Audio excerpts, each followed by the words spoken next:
Hello everyone, I am Assistant Professor Arvind Kute and welcome all of you on my YouTube channel. In today's video lecture, we are going to discuss about the essay on J.R.D. Tata and written by Sudha Murthy. The title of the essay is Apro J.R.D.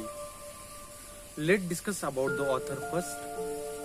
Sudha Murthy, born in 1950, is an Indian technologist, philanthropist, and writer. She born in Karnataka, studied computer science and engineering at IISc Bangalore. She started career with Telco in 1981.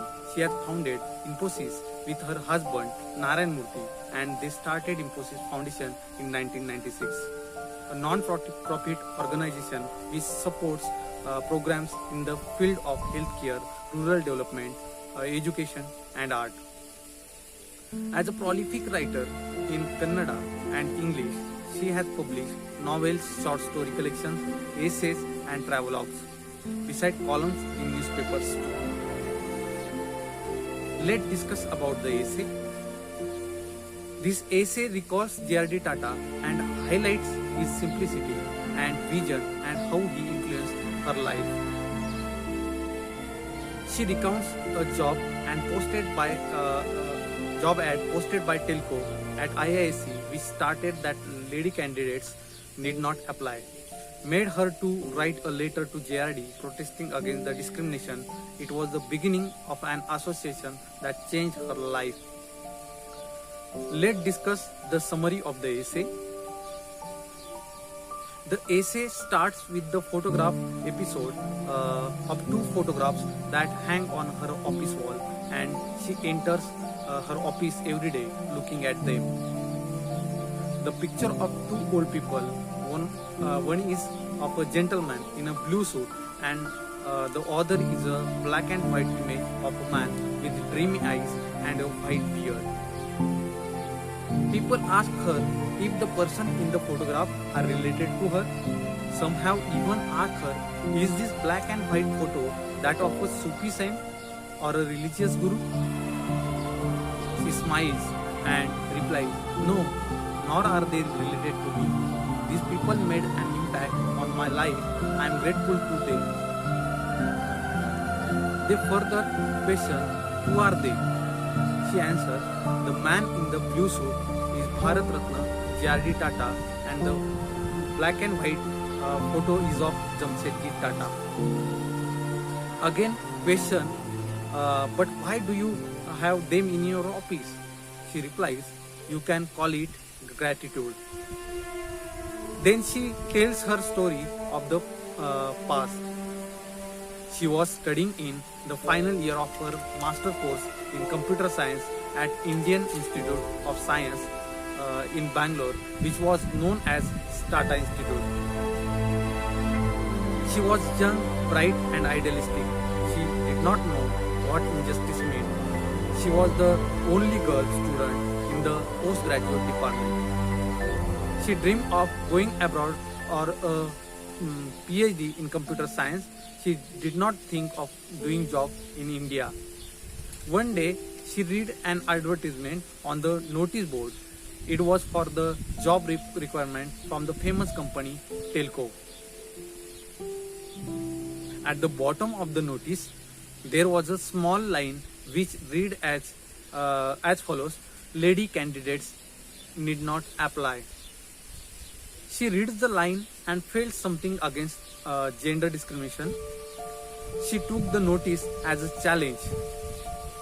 She had done well and even better than her male peers in the academics field. She decided to inform the institution chairman about the injustice. She bought a postcard, wrote her complaint and addressed it to J.R.D., the head of the Tata Group. With 10 days, she got a telegram from the institute. She was called for an interview at Telco Pune. The expenses will be given by the company. The hostel mates told Sudha Murthy to go to see Pune free of cost and buy them Pune saris. Sudha Murthy reached the Telco office in Pimpri, Pune for the interview. There were 6 interviewers. Somebody said in low voice, "This is the girl who wrote JRD." The writer knew that she would not get the job, so she became fearless. Before the interview started, she said, "I hope this is only a technical interview." The interviewers wondered because of Sudha Murthy's rudeness. The writer too felt ashamed of it for her entire life. The panel asked her technical questions and Sudha Murthy answered them. Then an elderly gentleman told her the reason for the line in the letter. It was that they had never employed ladies on the shop floor. It is a factory and ladies like Sudha should work in research laboratories. To this, Sudha Murthy said that they should start somewhere, otherwise no woman will ever be able to work in their factories. Sudha Murthy was told that she was selected. One day, he saw Sudha Murthy was waiting for her husband as usual to go home after the office hours. She told him that she was waiting for her husband. JRD said that it was evening time. She was all alone in the corridor.